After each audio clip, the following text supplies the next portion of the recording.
Well, listener, it's funny. I heard the PKA made something of a comeback or trying to make a comeback.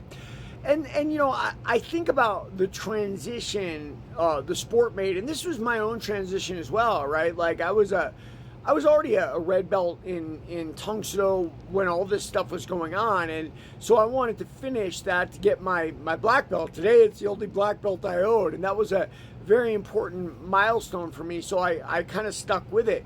But I remember in the 90s, people were starting to recognize the effectiveness of leg kicks. And I think the idea was being that, for reality, you need leg kicks, right? And that's when Marco Ruas in the UFC was called King of the Street, and he had knocked out Paul Varelans with those leg kicks.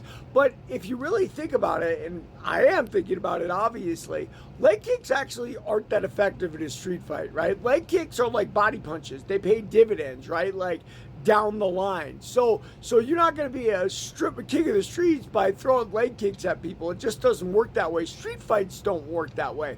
But that's the common thing with martial arts. What is part of the art or the sport and what actually works in real life. Behind me you see Rick Rufus in those American pants with his black belt. It says Rick the Jet Rufus. And I understand he took that name from Benny Akitas. When I was that same red belt, I think it could have been 11, 12 years old. I went up to Benny the Jet's training center and I trained with him, and he tried to teach me kickboxing for the first time, and we would sink into those deeper stances. And he'd go, guys, raise up.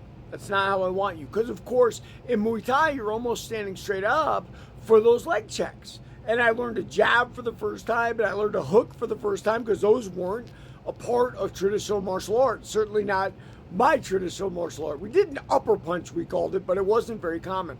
As far as above the leg kicks fights go, I don't know, listener. I remember I had a really great time watching Rob Salazar, Bad Brad Hefton, Jerry Rome, and of course Rick Rufus and all those guys fight like on ESPN at nighttime. That was thrilling for me. A guy who was just a karate guy, who was a young kid that wanted to do something like that in the future. So I guess probably my guess is with you have those same sentiments, the same feeling like, oh, that was so awesome. And then you watch kickboxing now. But in fairness to you, listener, and I'll give it to you, Muay Thai's never broken out. Why? Clinch game's not exciting, guys. Knees and elbows, believe it or not, are just not exciting to watch. Like, watching people toggle in that Thai clinch is not fun to watch. It's why that kickboxing never made it, and why the international rules with leg kicks only, which I was a part of for a little while, they gave it a shot, and that was K1. Like, they allowed knees, but there was no clinch.